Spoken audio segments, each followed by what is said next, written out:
Welcome to Movie Life Crisis. Join us as we watch the best movies from 30 years ago.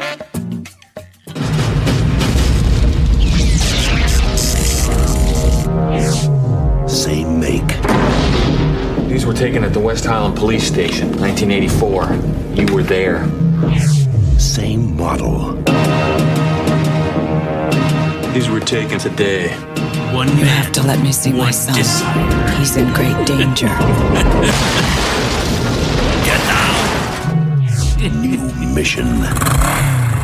He sold tortillas on the corner. Once, he was programmed to destroy the future. Get down again! To try to kill one of these things. Now his mission... Get down! ...is to protect it. Come with me if you want to live. Terminator 2, Judgment Day. This time, he's back. For good. Trust me. Arnold Schwarzenegger is Little Tortilla Boy. One man, one desire. Dude, that trailer's the perfect one man, one desire. Absolutely. How's it going? Season 1, Episode 11, Terminator 2, Judgment Day. T2, last of the year. Saved the best for last? Save the, it's the number saved a one. very good movie. Yeah. It's the biggest movie. Yeah.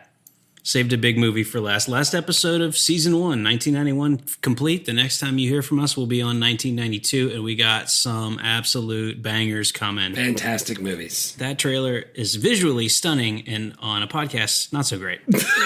It's just a da-da-da-da-dun, da-da-da-da-dun. One man. Dude, this James Cameron spent like $300,000 to produce a teaser trailer for this movie. It was like the Terminator Factory. I don't know if you remember that, but it wasn't this one because that one didn't have any. Yeah, I remember it because somebody upscaled it to 4K and I watched it on YouTube. You're talking about where they put the like Play-Doh press around him and it comes off with skin and his eyes are red? Yeah, that was just like, that was like a CGI experiment that he paid $300,000 for and just called it a trailer. Yeah, that was a good call. It worked. Yeah, it's super cool. This movie has ridiculous effects. Anyway, before we get into it, here's the last episode of Season 1, 1991, closing out strong, biggest movie of the year. Before we get into the movie, we got some stuff to talk about, some minor stuff. We're still trying to figure out bonus content. Hit us with ideas for that. We're also in the early stages of trying to plan an in-person movie night here in Nashville, where I live. I've been talking with the local brewery who has like a inflatable movie screen about doing one of the 92 movies. So we'll share info on that once we have it in case anybody in Nashville wants to come out or anyone from far away wants to come visit. That would be cool. Yeah, that would be extremely cool.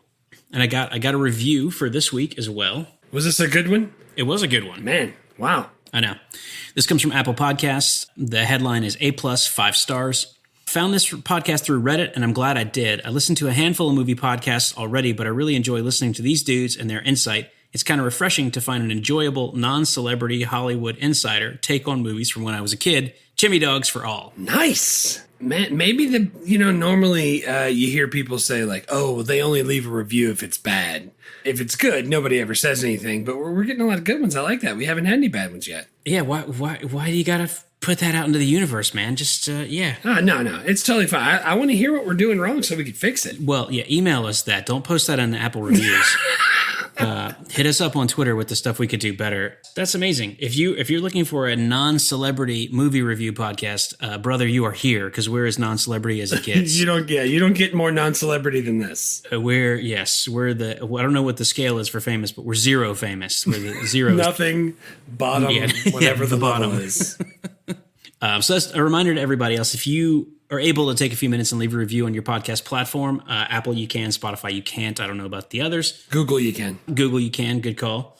That's a free thing to do that will help us out. And there's a pretty good chance that we'll read it on the show, especially if you use a lot of fancy words and talk about how awesome we are. For the first handful of episodes, we were kind of saying like, hey, don't tell anybody because we're not good. And we'd be nerve-wracking if we knew people were listening. But I feel like we're rounding into form and we're ready to tell people. Yeah, this is getting lots of fun. It's getting a little easier for me because I'm not as nervous anymore. So I'm all right with it. And now we're professionals. Like when you scratch your beard while you're talking and I can hear your beard scratching on the microphone over your voice. I mean, you can't get that on a celebrity podcast. Yeah, you're not getting that anywhere. But for real, though, podcasting has a discoverability problem. There's no good algorithms that serve people up podcasts. I saw some 2021 data, and 50% of new listeners find shows either from like manually searching the directories, like you go to Apple Podcasts, you click on True Crime, you start scrolling until you see one that looks fun. Yeah. And then another 37% find shows from recommendations, either from their friends or from other podcasts that they listen to. So that's nice. 90-something% of people that just are finding podcasts like either through recommendations or through scrolling. So another thing you can do if you don't want to leave a review or are not able to leave a review is just tell people that you're enjoying this podcast. Tell your friends, tell your family. Or go with the QR code. Dude, it's working every single week. Another kid asked me, hey, you know what that QR code is up in the third stall of the bathroom? No idea, man. You gotta scan it. People are listening, which is great, but we got holidays coming up. There's a lot of long drives. People need podcasts. Yeah. Beauty and the Beast came out a couple days ago, and it was our biggest episode launch ever as far as downloads goes in the first couple days, which is cool. That's great, man. It's nuts. It's pretty cool. And then finally, you can always, quote unquote, support the arts through our website. Support the arts. You can donate Chimmy Dogs directly to us, or you can be a member for $5 a month is the lowest tier. You don't have to. But we don't want to run ads because ads are annoying. So, if we're able to get some people supporting the arts, that's helpful because it's not free to post this thing and to host it and do all that fun stuff. Right. If you want to support the arts, great. If not, we'll see you next week anyway. Yeah, of course. All right, let's get into this movie. Let's do it. 1 second. I saw a guy wearing camouflage jogging pants today, but the thing that was weird is that they had a reflective stripe down the side because they're jogging pants. You want people to be able to see you while you're jogging, but they're camouflaged. So he was just wearing those just to be stylish. The reason I'm telling you about the camouflage jogging pants with the reflective stripe is, speaking of totally useless things, our intern, Mike Jones. Mike Jones, what's up, dude? How you doing? What's going on? Dude, what the hell's going on? I haven't seen you in a friggin' long time. We've talked about our intern, Mike Jones. We've made many references to him because he said he's not doing anything. He doesn't know anything about movies, and he can't operate a computer. But we wanted to bring him on anyway to talk about the biggest movie of 1991, Mike Jones, Terminator 2. What was your favorite part of Terminator 2? Never seen it. Has not seen Terminator 2. Hasn't seen it, folks. You cannot. Intern applications are closed, ladies and gentlemen. We got it. We're done. Is that the one where Arnold Schwarzenegger wears like the metal outfit, like he has the helmet and stuff? You got it, dude. That's the one. Yeah, no, I thought it was great. I think I've seen parts of it. There's only been 6 Terminator movies and like 3 television shows, so you're good. You're good. You're almost caught up. That's all I wanted, Jones, is for you to come on and for you to tell everyone that you've not seen Terminator 2. This is the perfect podcast for you. Movies you've never seen. That's the only people that have been listening to this. Well, I've never seen it, but those guys are funny. I can't believe you've never seen it. Are you messing with us? No, I'm not. No, he's 100% not messing with us. Dude, you should watch it. It's really good. After watching it again, I was like, I forgot how good this was. It's no Point Break. Point Break, I do remember seeing that. Yeah, did you like it? Yeah, I did like that. Did you see Beauty and the Beast? Have your kids seen Beauty and the Beast? No, I have seen it. I think I remember my cousins making me watch that when I was younger. Making you watch it? Your kids would love that movie. Yes. Lots of good input from intern Mike Jones on the movie he's never seen. The amazing part is that Mike reached out to me and said, "Hey, I want to come on the podcast." I said, "That's perfect, man. It's Terminator 2." And he said, "I haven't seen it." I said, "Stop right there. You're right where I want you to be." You're on. So you have multiple days to catch up and actually watch it. I said, "Okay, I'll see what I can do about that." Not a chance. You know the vibe. Put it on our to-do list. The fact that you have kids means you're never, ever going to see it. Yeah, pretty much. Until they move out. All right, Jones. Having never seen any of the movies, what's your favorite part of the podcast? Favorite part of the podcast, I think, is when you say where you first watched the movie at and try to remember back to the time. And like, I think everybody always will kind of go to that, like, oh yeah, I remember when I saw that, or where I was or where I was at in life. And I think that's one of the things that everybody can relate to. And for you, it's you don't have any answers for that because you haven't seen any of these movies. The first time I saw this was in 2025. When the Movie Life Crisis podcast was so big, they hired me full time and forced me to watch all of the back movies.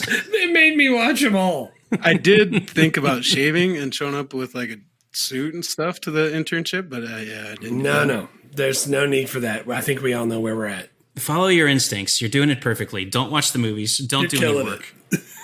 Yes, you're bang on. Jones, If we're able to do one of these movies at a Nashville brewery, are you going to fly out and hang with us? Yeah, for sure. All right, we're going to put that on the calendar. Put that on his to-do pile. Yeah, put it on your to-do pile. I'm way closer, and I'm probably not going to be able to drive in, so it's fine. If we can get the brewery movie tour going, we can definitely put Montana on the list. Nice. We got a few. Nice. Jones, you got anything else for us? No, I love the movie, love the podcast.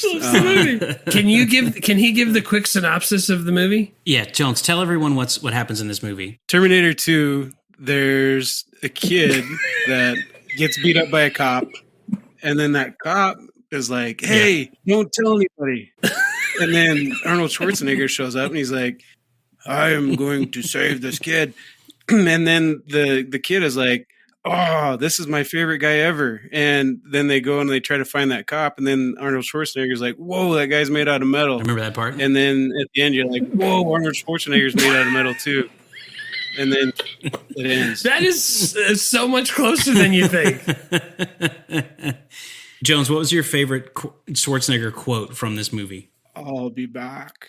Yeah, got Bingo. it. Nailed it. Nicely done. Can't do any better than that. All right, get lost. Don't know how to leave here. Holy hell. That dude looks exactly the same. That's awesome. He looks exactly the same. He texted me last week and he wanted to come on, and I surprised you with it because I thought that would be hilarious. Yes, that was fantastic. People need to know because we've had other interest in the internship, and buddy, it's closed. It's locked down. He's got it locked in. All right, name that tune. Oh my God, I forgot about Name That Tune. Yes. Last Name That Tune of 1991. Okay, intro. Are you ready? I don't care. Here we go.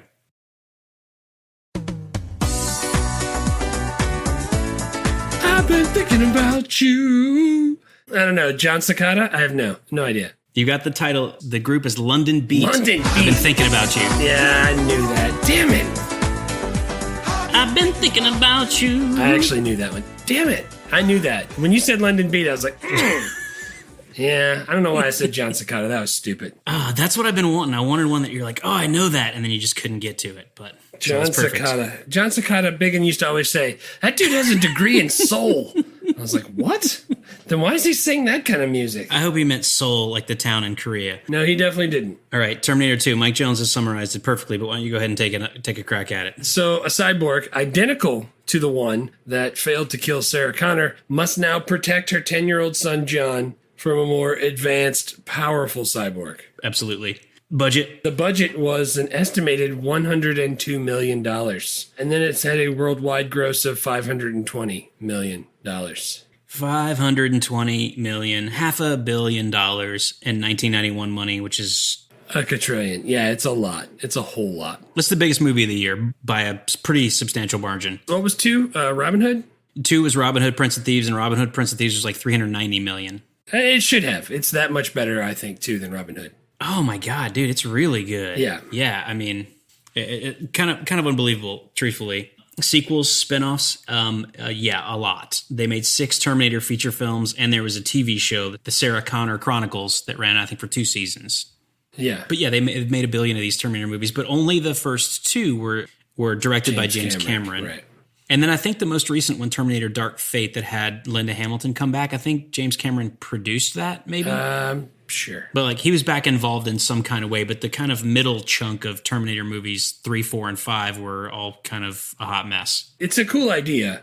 We'll talk about it. We'll get there. Do you remember when you first saw this movie, when and where? I'm not 100% sure. I can't remember whose house it was.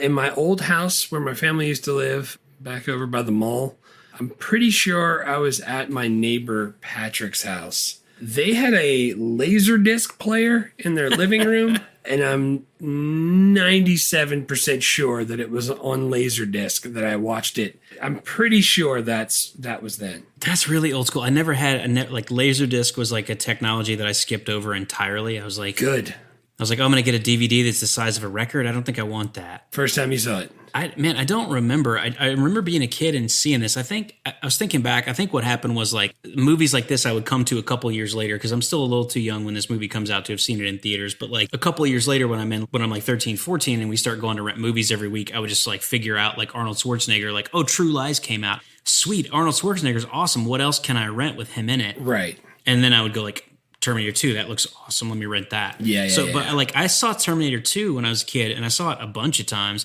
and I didn't see Terminator 1 for years and years after that. Because of the way that she does the voiceover in the beginning and towards the middle, you don't even really need to see the first one. You totally don't. Because I was thinking about this, like, how did I see some of those movies, like the Michael J. Fox stuff that came out in the 80s, like For Love or Money? I didn't see that stuff in the theater, but when I got into Michael J. Fox later on, I would go back and rent all the other movies. Because I'd be like, that guy's funny. I want to see all of his stuff. Yeah. And I think that's what happened here. So I don't know if it's Alfalfa in the Albertsons shopping center or a Blockbuster or... Like Hammond had like 5 like movie rental places at once upon a time. Yeah, dude, I talked about Albertsons with a person from work, like how you could rent it from Albertsons and then like if you didn't bring it back the next day, it charged you an extra $1, which is way cheaper than what it was at Blockbuster. So I used to rent games all the time from like Nintendo Gray. Oh yeah, playing NES cartridge games from Albertsons, and then if we didn't bring them back the next day, it was an extra $1. It was only a 1-day rental, and it was 99 cents. And it was another $1 if you didn't bring it back. And it just kept adding dollars. And I can remember my dad being mad we didn't bring it back in time. Yes. Now I just pay like $300 a month so I can watch all of it for free. Right. $300 a month to watch it for free. Yes, it's totally free. It's not free at all, actually. None of it's free. No, it's totally not. What about awards? You want to do awards? No, it's here. I just don't have any. Did you get the awards? Yeah, I got a bunch of them. So the People's Choice Award, it won Favorite Motion Picture. In the Academy... It won favorite what now? Favorite Motion Picture. All right, I thought you said Favorite Munchkin Picture. I didn't know if that was a different category. Then. For Edward Furlow. He was a Munchkin. The guy who played his stunt character must have been... It was a girl. Was it? His stunt double was a girl. There you go. That's why. And then they dated later on once he got older. Of course they did. And she was way older, and it was like a creepy, story. Sweet. Can't wait to hear it. So, People's Choice Award, Favorite Motion Picture, Favorite Munchkin Picture. Academy Awards, Best Makeup, Best Sound, Best Sound Effects Editing, and Best Visual Effects. Because nobody had seen anything like it before. The 1992 MTV Movie Awards, it won Best Action Sequence, Best Breakthrough Performance for Edward Furlong. Best female performance for Linda Hamilton, best male performance for Arnold Schwarzenegger, and best movie. So it did all right. Did a couple of walkathons. Did all right. did okay. Did have a mustache for a little bit in college. Shaved it off. Dude, so 4 Oscars, a bunch of People's Choice Awards, a bunch of MTV Awards. Pretty good. And the Oscars were all for technical stuff like sound and visual effects, and because all of that stuff was completely unbelievably groundbreaking. Still is almost to this day. It still looks really good. Yeah. I couldn't believe. I really like when they mix practical effects with CGI. That's all up in my notes. We'll talk about that when we get down there. Where do you have this? 0 to 10, Jimmy Dog. Stop giving out halves, or I'm gonna electroshock. Really? We said no halves. Oh man. 8. I give it an 8. All right, I got a 9. 9.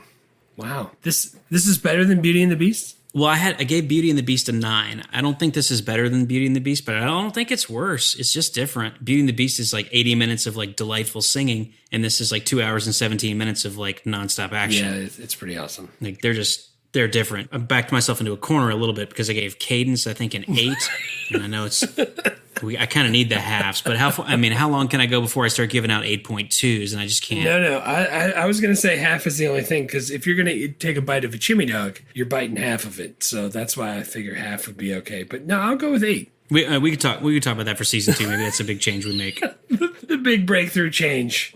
We got stuff planned. That could be one of them. Half chimney dog ratings. All right, what's your best scenes? In no particular order. The escape from the hospital. The escape from the hospital. Yeah, when Linda Hamilton is she breaks out and she's trying to find her way out. At the same time, Arnold Schwarzenegger, the Terminator, and John Connor are coming to save her and help her get out.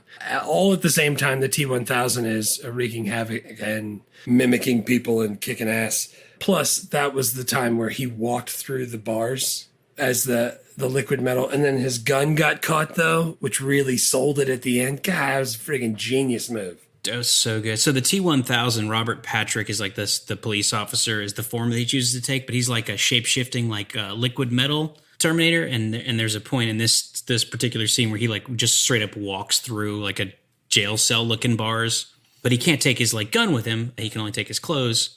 Right. And dude, the effects were so good. Like, it was cool when he walked through the thing, but the fact that the gun got stuck. That sold it. Those are the practical effects that I was thinking of when we talked about that. Well, it's just crazy because like when movies come out and I see them a lot of times at this point in time, like in mid to late 90s, early 2000s, if I'd see movies like this, I would try to think to myself like, man, that's a cool effect. I wonder how they did that. And usually you could figure it out. Now it's easy because the answer is computers. They did it with computers. It's all CGI. But like if you go and watch Star Wars, you have to go like, oh, well, that was a miniature, you know, and like that was a composite, and that was like some CGI stuff that Lucasfilm ILM invented. Like you can kind of backtrack it, and even on Star Wars, you can kind of see the like outlines around the TIE fighters, you know, where they overlaid them. It just like keeps highlighting, and they went back and fixed that when they re-released it. Yeah, that's what I kind of like about the old ones because you can still tell. I like that too, but like that particular shot, I actually like was going, how do they do that? I know that it was a mix of, and they did a lot of like mixed CGI plus practical effects, and I think that was one where like the face going through the bars is CGI, right? But then, like when he steps through and the gun gets caught, that's actually him. Yeah, that's because they mixed them together. That's the jam. I know it really sold it. What's your first one? My first one's the motorcycle chase scene. That's the one that won the best action sequence. That's the one it won. So, like Arnold Schwarzenegger is sent back to protect John Connor, and he finds him at the arcade, and he's like. He's dragging him away, and then the T-1000 he's dressed as a police officer, and he's chasing them, and there's John Connor's on a dirt bike, and Arnold's on like a Harley, and then the T-1000's on like an 18-wheeler, a wrecking truck, and like they're chasing him through the concrete like drainage canals in LA. It was unbelievable. It was cool. I do have a couple of things about that. How big is Los Angeles? It's giant. Yeah, well, that's what I'm thinking. So they just happened to come across a bunch of kids that know where John Connor was. Oh, yeah, I remember him. He's this way. Or, yeah, I saw that kid. He's over at the arcade. Like, what are the odds that that's a thing? That kind of bothered me a little. Well, they found his foster parents first because both Arnold and the T-1000 went to the foster parents' house. So I think they had the general area. And if it's like he's on foot, like there aren't that many arcades probably around there. It makes sense that maybe some kids would know him. Yeah. But yeah, I don't know how easy it was to find his foster parents. It seems like you'd have to hack into a computer system to get that information, which the T-1000 totally could do, but I don't know how Arnold Schwarzenegger did that. I think he did. He hacked it in the cop car. The T-1000 did, but I don't know how Schwarzenegger got that information. Well, he's just smart. But the motorcycle chase scene, like there's a bunch of like special effects making of for T2, which is amazing. And like when Arnold Schwarzenegger, he jumps his bike off of the road down into the drainage canal, and it's like a 15-foot drop, and they like rigged his whole bike up on wires.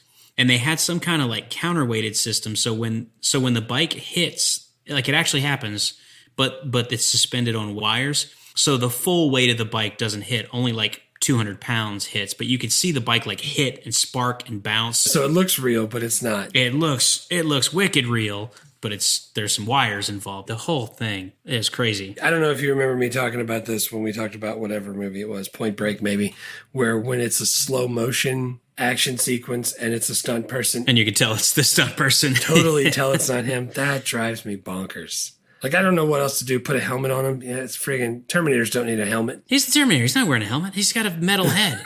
Yeah. He's got the world's best helmet already. Yeah, no, I know. I hear you.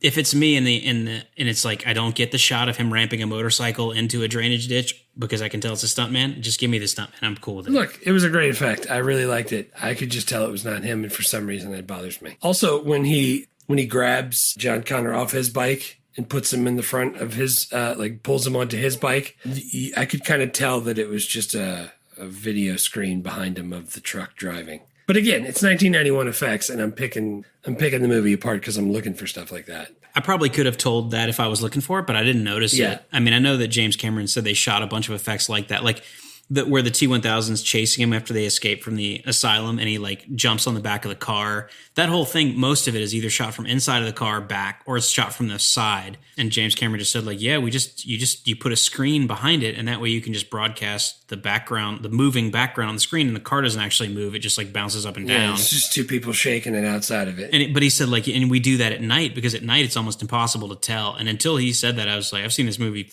25 times. I never knew that. I mean, I assumed. I know Robert Patrick's not actually on a car going 40 miles an hour, but you can't tell. There's a couple of scenes where they were driving away, and he was telling her the story about freaking Miles Dyson. When he's telling her that story, you can kind of tell it's like old school driving in the background. But you can, but it's not like on Seinfeld when they're in a car and they're talking and it looks like Jerry has a wheel that's not even attached to a dashboard and he's just like holding it. Like, you can really tell that, but this I couldn't. Like, you got to be looking. And that's what I'm saying. Like, I didn't notice it the first 50 times I've seen this movie. I never saw it, but I saw it this time. You got to be like trying to reverse engineer that. All right, what's your next one? Next scene. Next one is the phone call when they get to the parents, the foster parents. I love that. And he imitates the voice like Arnold does in the first movie. And he asks for the dog. And he's like, how's Wolfie? Sounds upset. And he's like, Wolfie's fine. He's like, your foster parents are dead. Yeah, he's like, what's the dog's name? Max. And he goes, he's like, Wolfie's barking. He's like, Wolfie's fine. And he hangs up. Your foster parents are dead.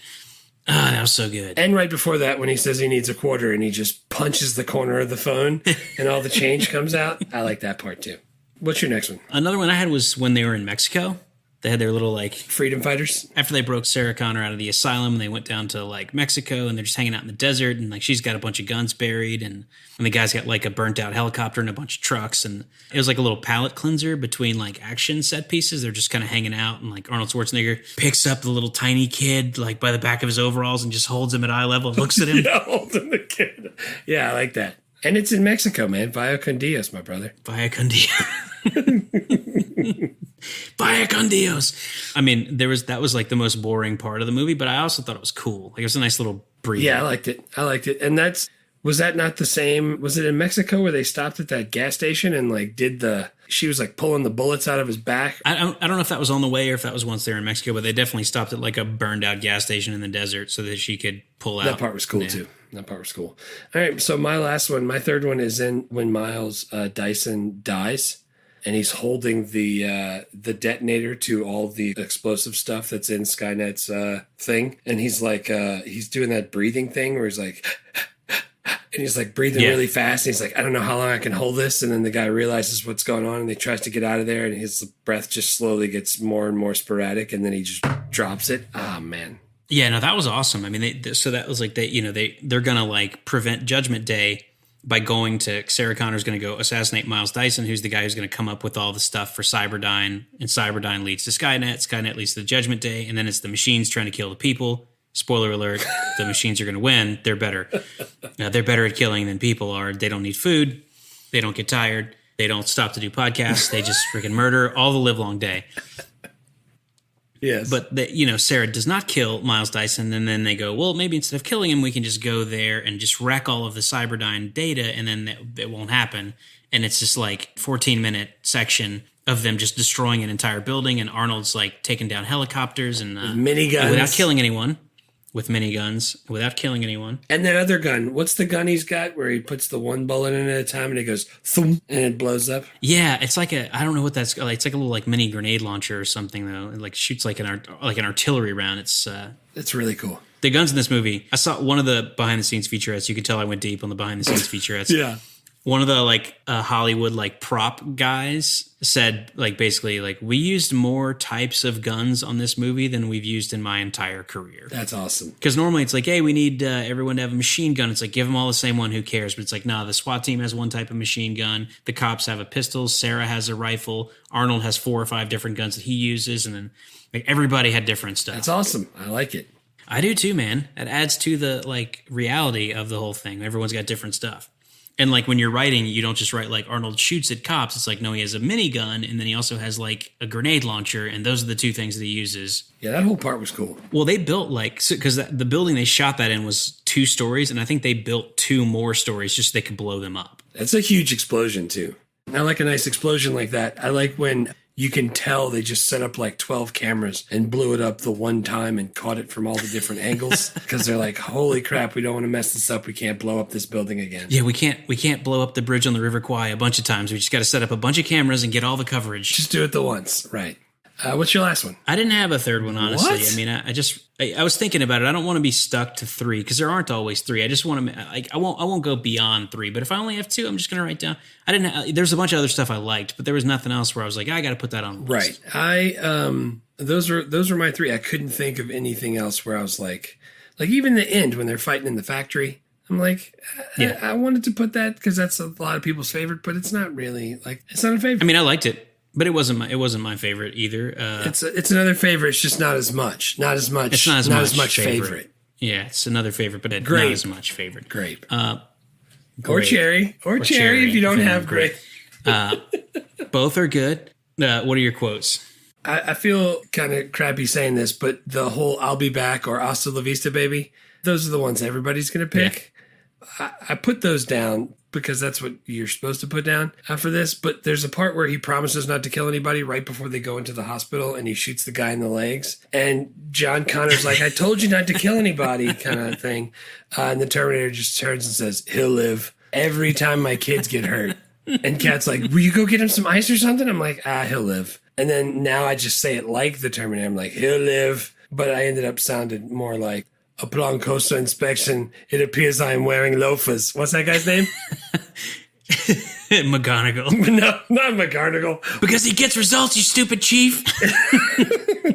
What's the actor's name in the show that plays McGonagall?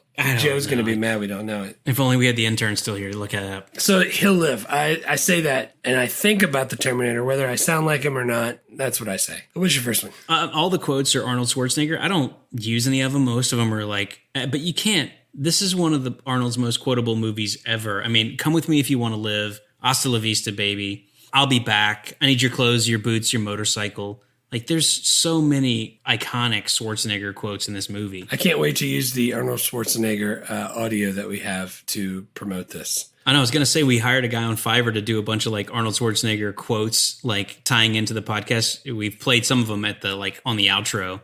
And the one we play on the outro says, "I need your clothes, your boots, your motorcycle."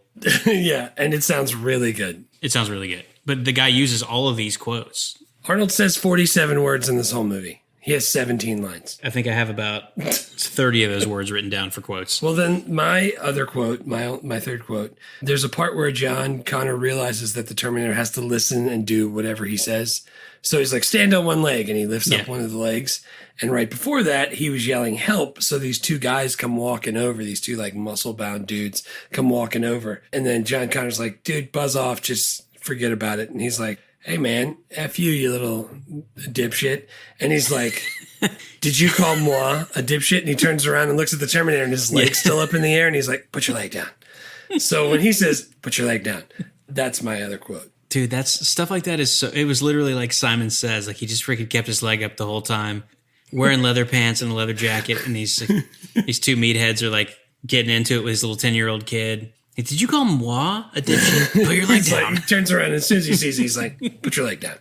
Sorry, speaking of Arnold Schwarzenegger only having 17 lines, Arnold Schwarzenegger, the T-800 and the T-1000 never spoke to each other in this movie as themselves. They only talked when they were imitating John and his foster parents. You don't even need him to talk. You don't need them to talk. They just need to fight. Yeah, they're robots throwing each other through a steel foundry. That's what we need. Yeah, throw them in some molten steel. Yeah, and then freaking freeze them with liquid nitrogen like Demolition Man, dude. That's what we need. Absolutely. Oh, did you have any CGI written down? I had that next. Oh, you want to do CGI next? It doesn't matter. Whatever you want. I wanted to talk about the CGI. Obviously, the whole computer liquid metal walking dude is cool, but the practical effects that they mix with that is what makes it for me. It's not just the liquid metal guy walking out of the explosion on the LA drainage thing, but it's the fact that there's like a burning tire rolling out and then he comes walking out after it. Like all of those like regular things that they would just do all in a computer now.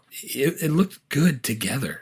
I bought it big time. The blending of CGI and practical effects I still think is unbeatable as far as like realism goes. I know there'll be a time when CGI just eclipses it, but I still don't think we're there. The same thing with Jurassic Park, how sometimes when it's a close-up, it's an actual dinosaur, but it looks really like a regular dinosaur when it's CGI too, and the lighting's right, and all of it's really good. Well, in like Jurassic Park, when you're Spielberg and you're shooting it, and you have an animatronic dinosaur head, like you can only stay on it for so many frames, and you have to like shoot it at the right angle for it to look scary. Right. Like same with Jaws. It's like if I stay on it for 60 seconds, it's pretty clear it's a freaking puppet. Right. But if it's like, if I just cut to it in the dark and then there's like a terrifying loud noise. Right. Like your like lizard brain doesn't know that. Yeah. And on top of that, the practical effects of like the beginning part where They're showing like right after Judgment Day, and the humans that are left are fighting off the friggin' robots, and that's like stop motion photography of the robots walking through piles of skeleton heads. There was a lot of heads. Did you notice that? Yeah, a lot of skulls. Yeah, like for the CGI for this movie, it really is. It's groundbreaking. I mean, like what Star Wars did for special effects in the 80s, this movie did for special effects in the 90s, leading right into Jurassic Park, where ILM goes from this movie to work on Jurassic Park and like continues to push things forward. But they had 300 effects shots in this movie, and the Industrial Light and Magic, which is a special effects company that was invented by George Lucas for Star Wars and has been the industry leader for 35 years. Their computer graphics department went from 6 people to 36 people just to animate the T-1000 for this movie. That's crazy. They spent $5.5 million to animate the T-1000, and he got 3 minutes of screen time. Total. Dang. But I mean, that's what I'm saying. Like, they just used James Cameron, the director, the producer, the writer of this movie, used every tool available. Like you were talking about, like the flashback, or I guess maybe it's flash forward, but in the future when the robots are fighting the people, like that's stop motion. Yeah. And it's also miniatures. Like, so they build miniature sets, you know, like Dungeons and Dragons. And then the ships and stuff, they were miniatures, right? The flying stuff were miniatures, and then the Terminators were stop motion. So they mixed those together. That technology's been around forever. They use computer generated stuff, like the T-1000 when he's liquid, that's computer generated. They also use animatronics, you know, which is like basically like a robotic puppet. They use physical effects. They use live stuntmen. Like when the T-1000 gets frozen by the liquid nitrogen and shattered into a million pieces, and he starts to like come back to life. Yeah, it's Robert Patrick, but he has like a big chunk of his arm is missing, and like they had like an actual amputee stand in for him for that. When they cut to the arm, it's actually an amputee. That's ridiculous. And it looks like his legs are like cut off at the knee, and they actually dug down in the asphalt so that he could stand below that, and then, you know. That's cool. I thought you were going to say they chopped off his legs, because that would chopped off his legs. That would have been that's what cost so much money. I can't remember what movie I watched when I was a kid with my grandparents, but it was some like religious movie, and I think it was like Jesus died on the cross or whatever, and I was like pretty torn up about it. I was like 5 or 6. And I understood that it was a movie. I knew that wasn't like I knew that the camera hadn't actually pointed at Jesus, but I thought that like when the person died on screen, the actor actually had died. Oh yeah. And my grandma, I was like, oh man, I can't believe that he died. And my grandma was like, yeah, Jesus died. I was like, not Jesus, the guy. Like, I already knew Jesus died. And they're like, oh no, that's acting. He's just pretending. I was like, oh snap. Okay, cool. So, dude, the practical effects, the whole thing, my other CGI that I put in there is when they come in from the future and they have that sphere around them, where they're like squatting down in the Avengers pose on the ground, and it cuts off part of the trailer of the truck, and the edges of the truck that are cut away are like glowing red. And they slowly start to cool and go down. I couldn't find any behind the scenes on that. I'd love to know how they did that. It looks really good. And I was wondering that same thing, because it literally like took off like a spherical corner of like a tractor trailer, but then all of the edges were like glowing red, and it looked like real as can be. Which is the idea. Which is absolutely the idea. But like 30 years later, I don't know how they did that either. Yeah. If you find that, let me know. But that's what I had for CGI. Yeah, the CGI was remarkable and looks still real. The only thing that today doesn't look that good to me is like when the Terminator like teleports in from the future, and there's like blue lightning bolts that shoot everywhere. The lightning bolts look like we can do way better CGI lightning bolts now. But that sphere right after it, I forget about the lightning bolts right away. The sphere is. I'm saying like if you told me to like remaster Terminator 2 and update the effects, there'd be very few things that I would like change. Absolutely. Yeah, it was good. All right, so characters. Who are your characters? Arnold Schwarzenegger as the Terminator. This is his iconic role. 17 lines, 47 words, and still carried the whole movie. Just killed it. Yeah, and I think I paid like $15 million. So like $1 million per line in $1991. That ain't bad. Well worth it. Money well spent. Well, who's your first? My first is Linda Hamilton. I just thought, man, she's perfect for this role, and I think she does a really good job with it. Like she's playing someone who's like scary and kind of unhinged, and she seemed scary and unhinged. I was scared of her when I was younger, and even as an adult man, I would just cross the street if I saw her coming towards me. Right. Even old Linda Hamilton from the newer movies where she's got like That's what I'm saying. short Karen haircut. She's still rocking the sleeveless shirt, carrying a gun. It's scary. Dude, Terminator Dark Fate or whatever the most recent one was that she was in, she still was like badass. Yeah. But yeah, but everybody in the movie thinks that she's crazy because she's trying to tell them all about Terminators in the future and Judgment Day and how her son is like a military leader even though he's a kid. You would think that you would know as an intelligent adult that if you say to people like, my son sent his father back from the future to protect me from a robot because later on the machines and the people are going to fight each other, you would think that you would just know, like, you just don't say that out loud. Don't say it. Just don't. But she says it, and then everyone goes like, well, no, that's not a real thing. She never backs down from it. She doesn't like just float it out there and test it. She goes hard. Yeah, and they institutionalize her, and she's in an insane asylum. And in the insane asylum, she's still like, you guys are all going to get lit on fire during Judgment Day, and you're going to regret having locked me up. But like, she just is, she's in the freaking insane asylum. She's doing pull-ups. Like, she's just a freaking bat. Yeah. The only female action heroes that I put on her level are Trinity from The Matrix. Yeah. And Gina Davis from Long Kiss Goodnight. Chefs do that. Also, I want to shout out Linda Hamilton's twin, Leslie Hamilton, who was in the movie. Some of the shots, the T-1000 imitated Sarah Connor, and there were two of them in frame, and Linda Hamilton's twin, Leslie Hamilton, was in those scenes. Yeah, that's pretty cool how they did that. That's freaking super cool, because you don't have to go like, how do we have to composite it, or we have to CGI. It's like, no, they have a twin. Let's just dress them the same and put them on camera. Yeah, same thing with the guy who is the security guard in the sane asylum when he becomes the floor and then he steps on him, and then those are their twins also. What's your next character? Joe Morton is Miles Dyson. That's mine too. I like how he has the epiphany of, oh my God, they're telling the truth.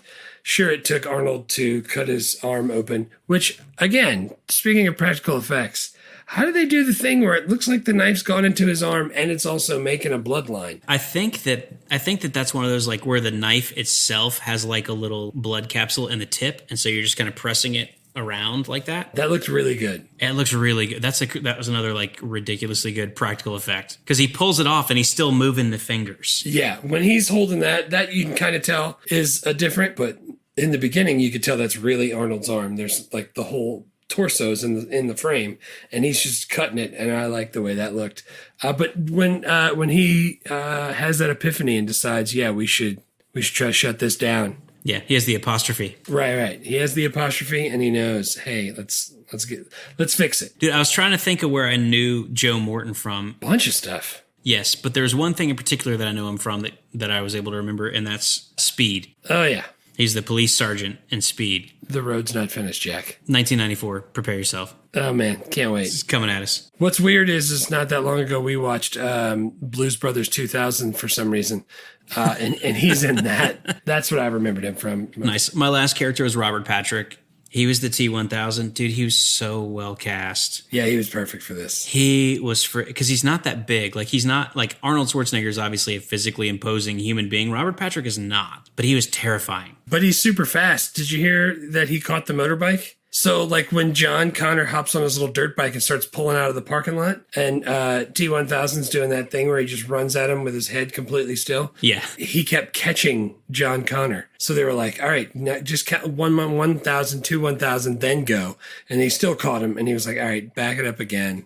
Do it again. Like, you're not supposed to actually catch him. I have in my notes that this is what running in movies should always look like. Tom Cruise, Steven Seagal, all the Marvel heroes, take note. Robert Patrick running in movies is what running in movies should look like. He's freaking terrifying. And he looks, I believe that he caught the motorcycle because he looks like he could catch the cop car. Yeah. He's trucking it. And the whole top of his body's not moving except for the arms. It's just the arms and legs. Everything else is still. He said that he studied the head movements of the bald eagle to get into this character. That's awesome. So it's like his head is like gyroscopically stable, which is like, and like he like turns his head and looks at one out of one eye. But dude, he's so scary. Yeah, I liked it a lot. Normally, I don't like people with all first names other than Josh Charles, but Robert Patrick is great. Yes. So my third character, bit of a reach here, but it's for Roger. It's Wolfie, the dog, played by Max, the dog. Played by Max, the dog. That's my third favorite character because otherwise they would have been busted. They would have known. The movie would have been over after 17 minutes. Pour some out for Wolfie. All right, what's next? I got writer director actor's background. I mean, it's James Cameron, right? James Cameron writes this movie. James Cameron directs this movie. James Cameron produces this movie. Has he done anything else really big? Let me give you the complete list of films directed by James Cameron: Terminator, Aliens, The Abyss, featuring, by the way, Mary Elizabeth, Master Antonio, John Wilkes Booth. Throwback. But wait for the last couple: Terminator 2, True Lies, Titanic, Avatar. And he also directed the next 9 Avatars, or however many are coming. 8 more Avatars are coming out. He's got a bunch of Avatars on the docket, but this guy's directed 7 movies: Terminator, Terminator 2, Aliens in the Abyss, True Lies, Titanic, and Avatar. Titanic and Avatar are the number 2 and number 3 biggest movies number 1 and number 3 biggest movies of all time. Wow. His movies have grossed $6 billion. Oh, man. So he's directed 7 movies and he's grossed $6 billion, which means the average James Cameron movie makes like $800 million. He's really good at what he does. And doesn't he go like under the sea and do stuff with submarines and stuff? I was reading a little bit about that, but then I felt like I was going to go down a wormhole and I was running out of time. Well, he did all I think the movie Titanic, he wanted to do because he liked scuba diving and he liked doing submersibles and from the abyss. Like he wrote the abyss. Like a lot of these movies, like Terminator, he wrote. Aliens, he didn't write, but he took over from Ridley Scott.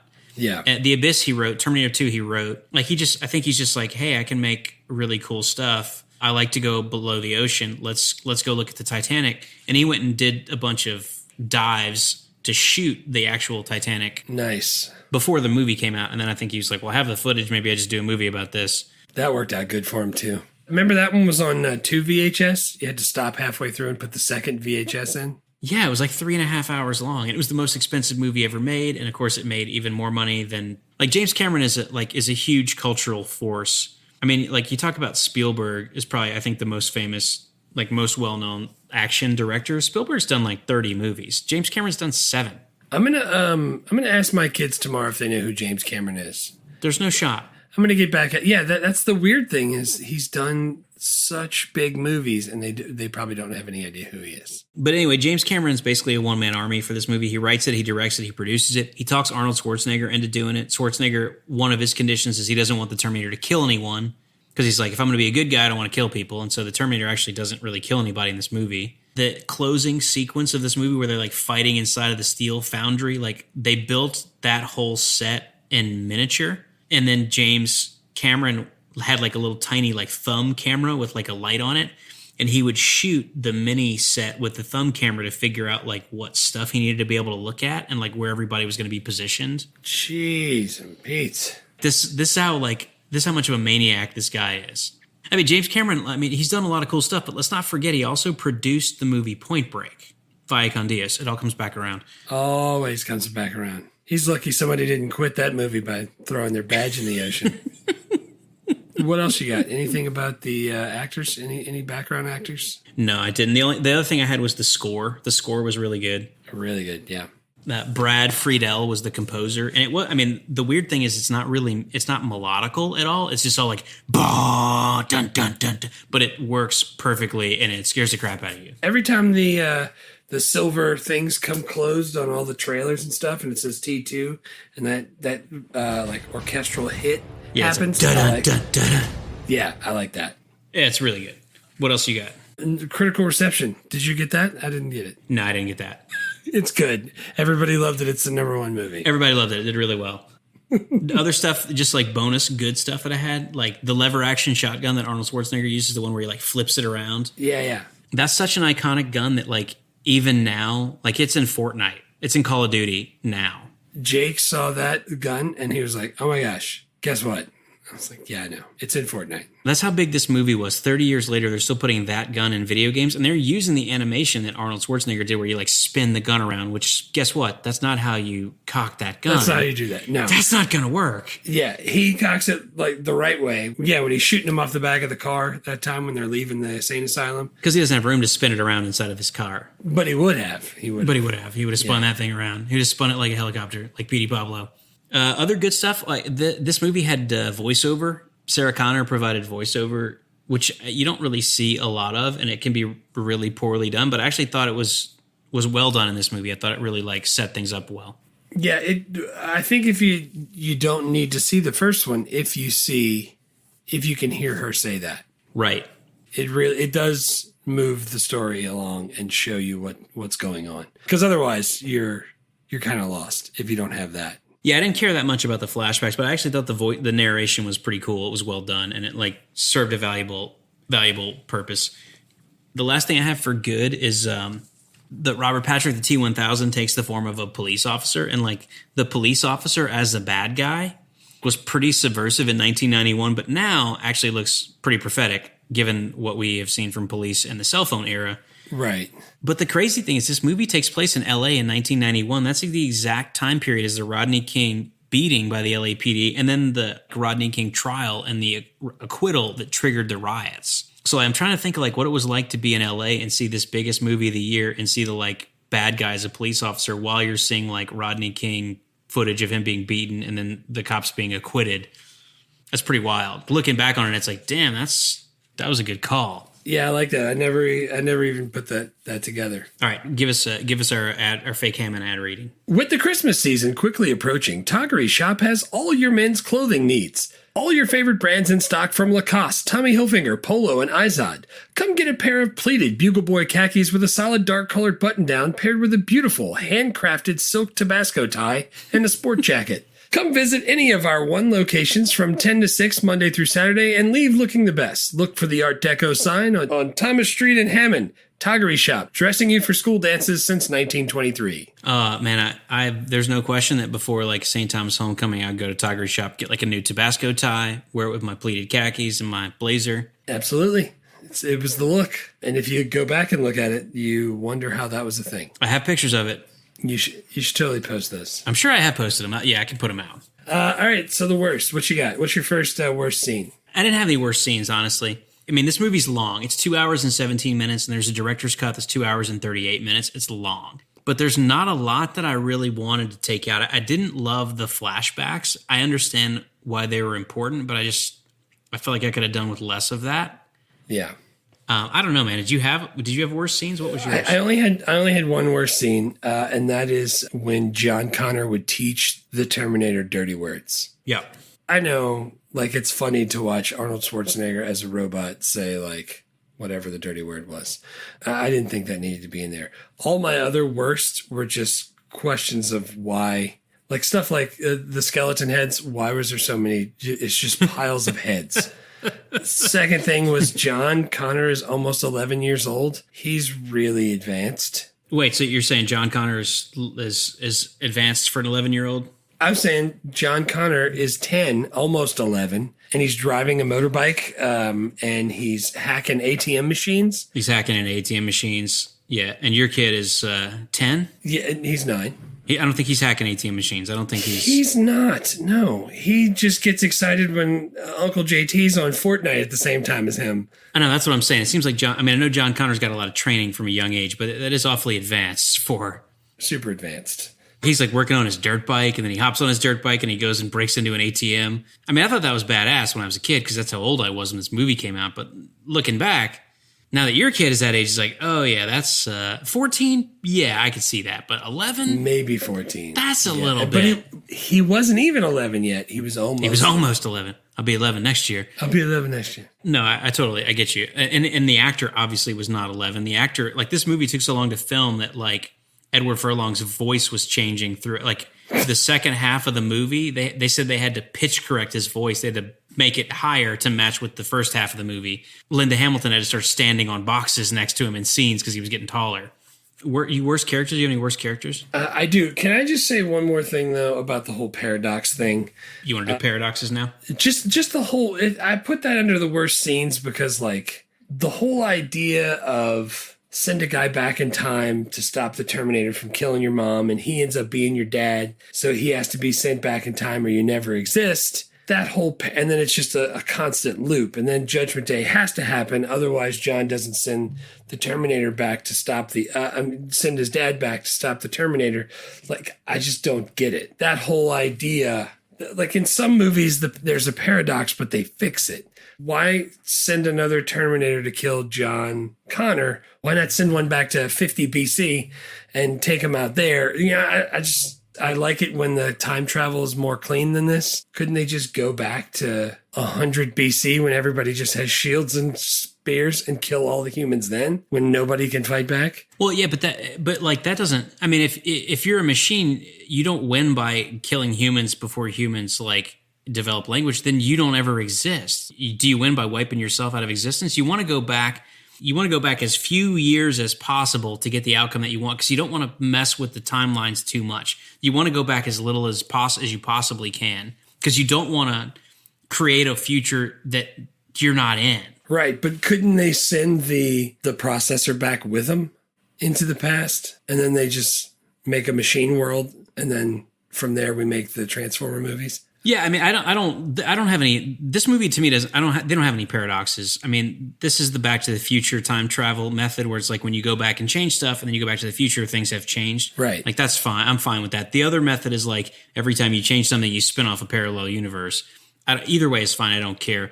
But like the science of the time travel, I'm with you, is kind of weird, because I always go like, oh, well, the Terminator, they can't bring back any futuristic weapons. That's why they have to cover him in skin. But it's like, why don't I just freaking take one of those futuristic blasters and cover it in ground beef and send it back with Arnold Schwarzenegger? Yeah.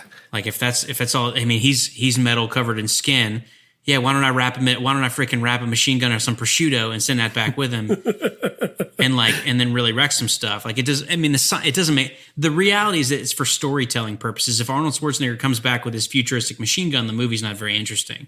Yeah. But then when you start digging into it, you're like, that doesn't make sense. Why don't they just? I mean, they could totally go back in time and start Skynet even earlier, but like that's not a fun movie. No, it's definitely not a fun movie. But the whole time, that's the kind of stuff I'm thinking about.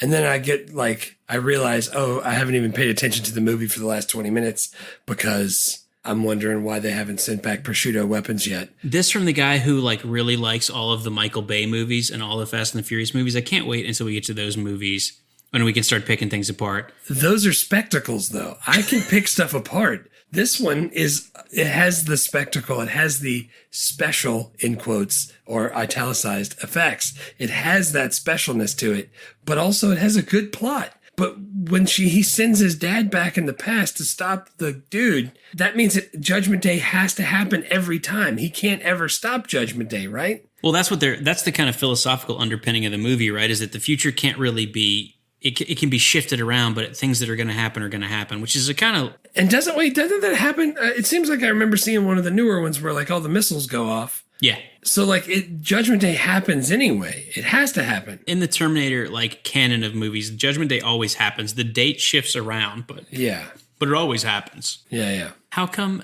in Back to the Future 1 it's Jennifer Grey, and in Back to the Future 2 it's Elizabeth Shue? I mean, what's up with that? Because they couldn't pay it wasn't Jennifer Grey. It was some other chick. It was some other chick, whatever her name was. Who cares? Her name was Jennifer in the movie. They just couldn't pay her enough. I'm saying that's just what I was thinking about. And the whole time I was just like, I just want them to fix it. All right, worst characters. What you got? I did have one worst scene. Sorry, I didn't put it in the right place, but I just found it. Yeah. When Sarah goes to kill Dyson in front of his family, I mean... I know that like time travel morality is like a little tricky, but you can't just go killing people because maybe one day they'll invent something that'll be bad. Right. If you're one of the protagonists of a movie, you can't do that. Right. That's Minority Report. That's literally the plot of Minority Report. They go, we think that you're going to do some crimes in the future. We're going to go ahead and pre-arrest you. So, well, hold on a second. I don't like that. Yeah, I didn't do them yet. I'm with you. You can't just kill people just because. Which is why, and Arnold Schwarzenegger knew that. That's why he put that clause in his contract. Yeah, totally. Worst characters, the only one I had is Douglas, the asylum orderly, who's freaking like licking Sarah Connor's face while she's strapped to the bed. That guy was super creepy. He got what's coming. Dude, I was so happy when Sarah Connor broke out, took a broom handle and messed him up bad with it. I was like, good, freaking give him one for me, because that guy sucks. Sexually assaulting mental patients. Sticking with the institution, one of my worst characters was the doctor. Yeah. It doesn't seem like the best way to handle mentally ill people, if you think they're mentally ill, is to be like, all right, everybody, let's look through the window and make fun of her. Or, hey, while we're filming her, let's all ask her questions we know that's going to inflame her. I don't like that. That guy was trash, and I'm glad he almost got poison in his neck. Do you have any other worst characters?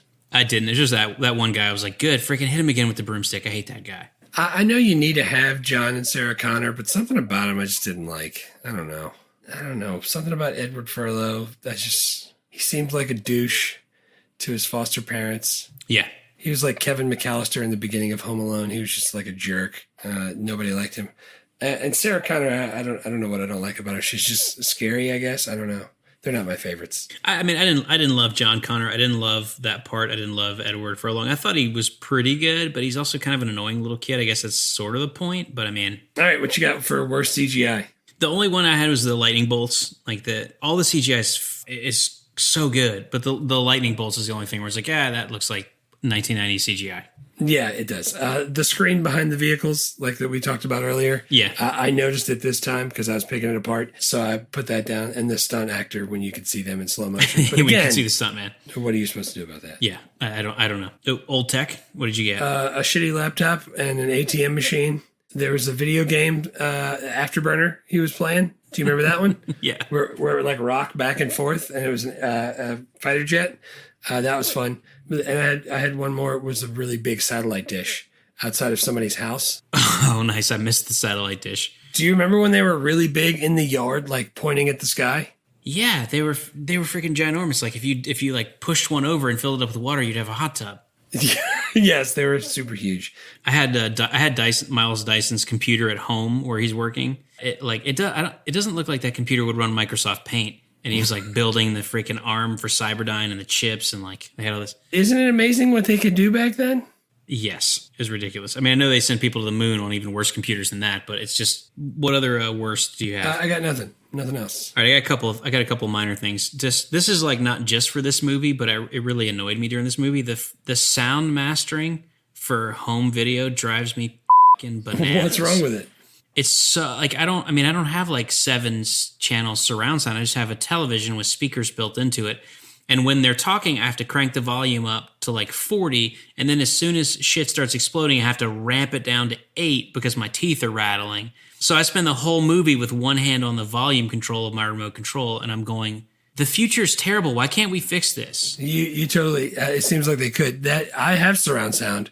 We watched it in surround sound. And we were still going, what'd he say?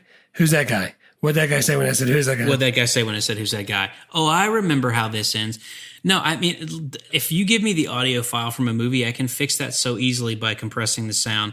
And so, I mean, they do it on purpose, but what I'm saying is like, but why? Let's not. I can't listen to it at like teeth rattling volume so that when Arnold talks, I can hear what he's saying. I just have to turn stuff up and down, up and down, up and down all the time. Right. And I hate it. Totally with you. The other thing, this is not really a worst, but I did catch it and I wanted to mention it. The guard in the asylum who's like, he goes to get a cup of coffee and it's got like the cards, it's like a poker cup, right? It's got 4 cards and he looks on the bottom for the 5th card and he goes like, oh, hey, full house.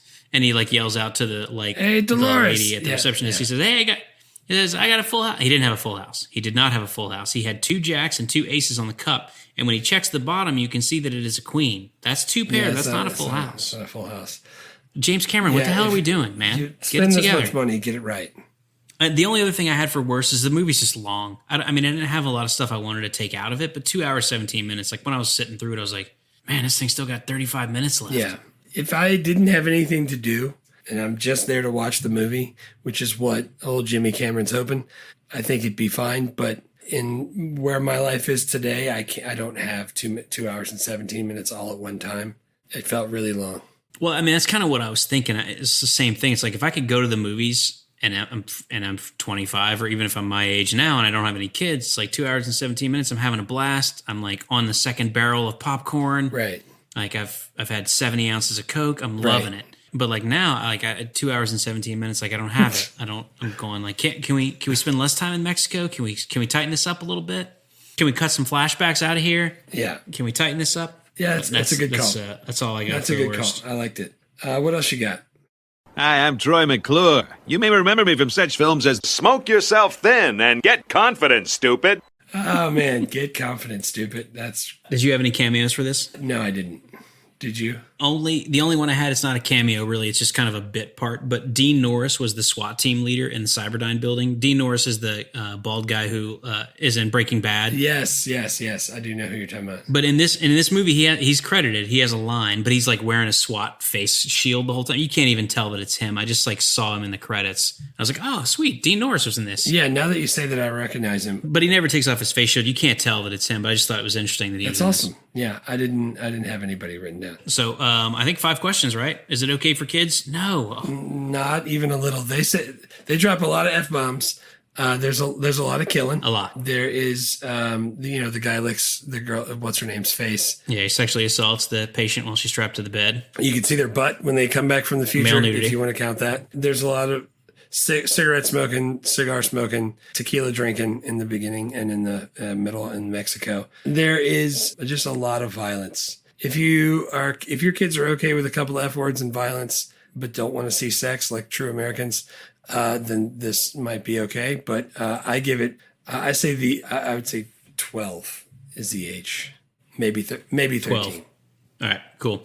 Oh, speaking of, we didn't talk about political incorrectness. Did you have any political incorrectness? I didn't. Did you? The only thing I had, when you just said it, it made me think of it. When they went to Mexico and like Sarah's friend walks out and he's like got an assault rifle in one hand and a bottle of tequila in the other hand. I feel like that's maybe not the most progressive portrayal of Mexican citizens. Yeah, but don't they drink tequila down there? Yeah, but he already had the tequila. He came out with like gun in one hand, tequila in the. I'm just saying, like that's like the equivalent of they go to visit their black friends and he comes out eating fried chicken. Yeah. It's not that they don't eat fried chicken. It's just that it's a pretty stereotypical portrayal. Agreed. Yeah. Of a Mexican person, yeah, or a black person. Now I got you. They already used the like yellow filter on the camera. We knew we were in Mexico because of the filter. You gotta. That's the only way to know. But yeah, other than that, I really didn't have any political incorrectness. But anyway, I didn't even catch that, so that's good. Would this movie get made if it were pitched now? They made 6 of them, so you got to figure they're going to keep making them. They're making another one right now.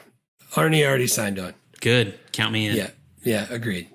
So would it ever be another TV show, or it always has to be a movie? I think it'd be cool. I mean, I really like what Marvel's doing, where they're making the TV shows to like kind of develop the characters more, and then they do the big movies, like 2 or 3 a year or whatever. Do it, yeah, let's do it. I like a nice WandaVision style Terminator movie. I'd watch that. Yeah, dude, show me what the T-1000 does when he goes home from work. He just relaxes in a nice puddle on the couch. All right, so did you pick new people to play the parts? I didn't pick a new Schwarzenegger. I don't want to they don't either. They keep asking Arnie to do it. Good. Dude, no one else should play Han Solo. Yeah. Like, that's Harrison Ford, and no one else should play the Terminator. That's Arnold Schwarzenegger. Some of this stuff should not be recast. What about young Solo? That was okay or no? It was okay, but I didn't buy it. It wasn't Han. That's Harrison Ford, man. The Harrison Ford is Han Solo. Honestly, I thought Donald Glover would have made a better Han Solo. I put 2 only because of their size. I like both of them. Is Dwayne the Johnson Rock and David Bautista. Yeah, because I think both of those guys could play 17 lines, 47 words, and be menacing and do the thing.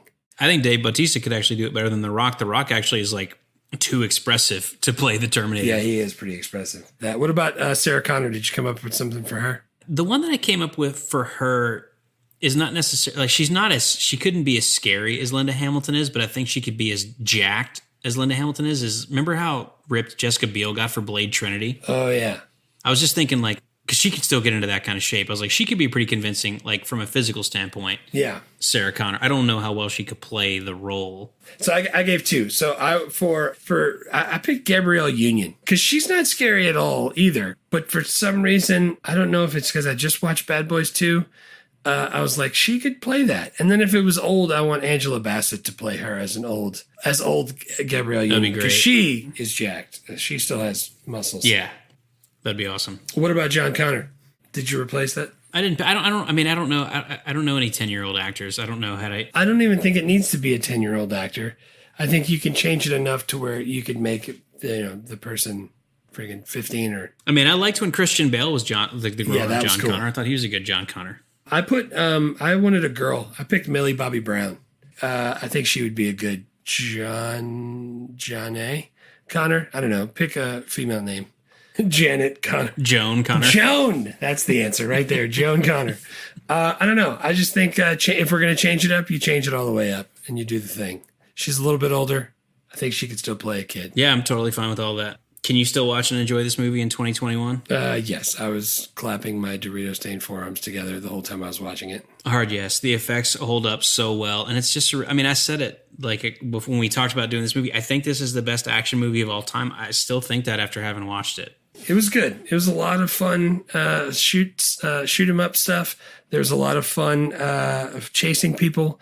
Like there's car chases, there's friggin' helicopters, there's everything. Dude, there's on foot chases, there's gunfights, there's buildings blowing up, there's multiple car chases. There's nobody throwing a dog at anybody. No one picks up a dog and throws it. I also think that this is one of the best sequels ever. It's up there with The Empire Strikes Back and Last Crusade. Empire Strikes Back, Toy Story 2, Terminator 2. There's a couple of cases where the sequel is better than the original, and this to me is one of those. I'm with you. I totally enjoyed it. Nice. Where can you find it? It's for rent everywhere, $3.99. It's available on Amazon Prime for rent. In 4K, by the way. In 4K. 4K costs extra money, though. Oh, it doesn't? Yeah, on Amazon, if you rent the 1080 version, it was like $3.99, and the 4K version was like $13. Whew. For rent? Yeah.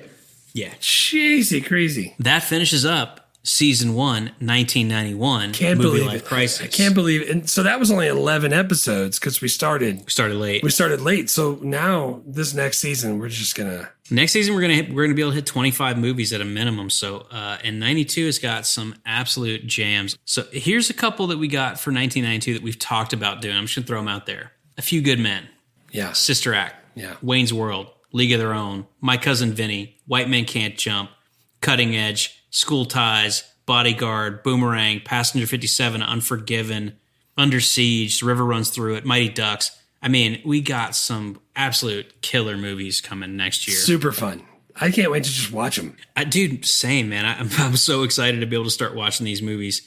And we're talking about starting the year off with a mini episode that just basically kind of sets the table for where the world was in 1992. How much stuff costs, like who's famous, who's president, stuff like that. Yeah, all the things that happened. A little day in the life of like Jeff and I in 1992. You know, what kind of toothpaste you use, what kind of snacks you took to school, stuff like that. Oh yeah, nostalgia.